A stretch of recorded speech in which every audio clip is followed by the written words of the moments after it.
Joining us from the Superdome in New Orleans, fresh off of hosting WrestleMania 30, the immortal Hulk Hogan. How you doing, brother? Brother, how does it look like I'm doing? The Pythons are still pumped, Jack. After WrestleMania 30, we got a new champ, Daniel Bryan, and the yes movement is in full effect, brother. Yes, yes, and yes. Now we wake up in a world where the Undertaker is no longer undefeated at WrestleMania. How can that be? What's your reaction to that? That one shocked me, brother. I was sitting in the back of my son, Nick, and he goes, Dad, who's going to win this match? I went, I really don't know, Nick. Of course the Undertaker's going to win. He always wins. And when he lost, it was like the wind was taken out of my sails. And I looked at the crowd. Everybody had their mouths open. Nobody could believe it. It was the shock of the night. What was the atmosphere like backstage? It was tough. You know, I was sitting back in catering, of course, and everybody was shocked. I mean, it was like you could hear a pin drop. It was dead silence. It was like we were at a funeral for sure. It was crazy, dude. It was really crazy. Now, only in the WWE can one moment you feel like you got sucker punched, and then the next moment, as in we have with Daniel Bryan, you feel like you're on top of the world again. Can you kind of describe what WrestleMania was like last night? Yeah, the whole night was crazy. I mean, the gut punch, like you said, you know, with the Undertaker, me being all torn up about Andre and the fact that, you know, he's going to be part of our WrestleMania. He's going to be immortal forever with the Memorial Battle Royal each and every year. And then, like you said, the WWE has a way to turn that volume back up because, like, when Daniel Bryan won, 80,000 people were going, yes, yes, yes, left on a happy note, blew the roof off the place. But that's why the WWE is the total entertainment package, brother. They know how to do it, and they do it right. I've never seen a WrestleMania start like that, where you have you, Stone Cold Steve Austin, and The Rock all in the ring at once. What was that like for you? It was crazy, brother. I was out there, and the fans were electric, and I'd been thinking about Andre the Giant all night, and I just made some crazy statement about, oh, welcome to the Silverdome. And the fans went nuts. They said Superdome, and they corrected me, and I got back on track. I was still thinking about Andre all night, and then when that no good rattlesnake came out and got in my face, that place went crazy. I knew that's the match that we should have had during the 90s, and then it got even higher when The Rock came out, and it was electric to be in the ring with Stone Cold Steve Austin and The Rock, and it was just no one could figure out what was going to go down, but that was a moment that'll live forever, brother. Now, you've slammed Andre the Giant, went one-on-one with The Rock, and then you had last night. What was that moment like? Where does that one rank?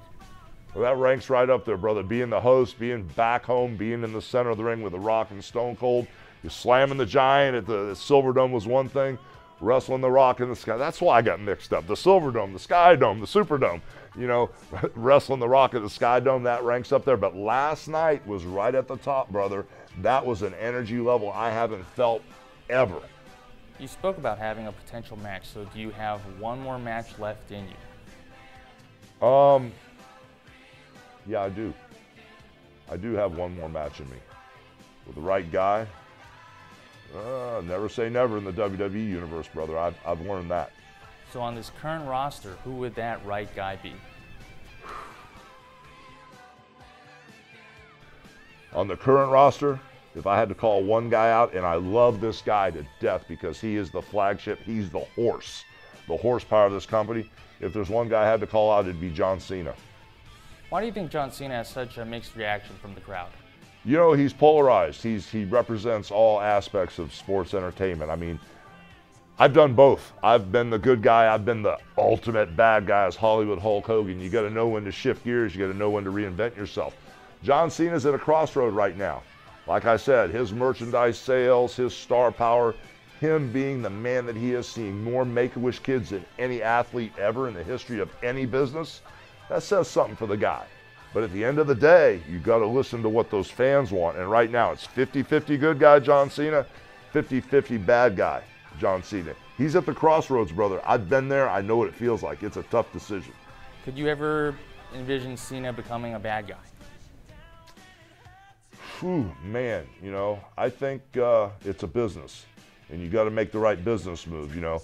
John Cena's going to feel that moment, you know. He's going to be there. He's going to make the decision to go good guy or bad guy. He's going to know what to do. He could be in the ring with a guy like Hulk Hogan and take a shortcut and change his whole career, you know. Sometimes the bad guys get cheered louder than the good guys. You never know. It's up to John Cena. So if you two were to get in the ring, Could it be right here for WrestleMania in 2015? Let me put it to you this way. If this thing was to go down with me and Cena, that Levi Stadium, they better start widening the stadium a little bit, brother, because I know they're in the middle of construction. They better start building it a little bit bigger if that was to go down. I dream about it all the time, man. I love this business. It kills me that I can't get back in there anymore. But like I said, never say never. What special memories do you have wrestling here in the Bay Area? Cow Palace. The Cow Palace to me was like Madison Square Garden.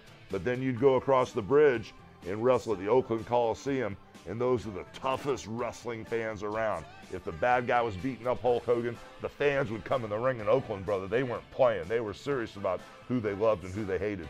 Those are the memories I have of the Bay Area. And before we go, let's start hyping WrestleMania 31. Right now, what do you want to say to all the Hulkamaniacs here in the Bay? Well, you know something, Bay Area, Oakland, California, San Francisco, and all surrounding areas.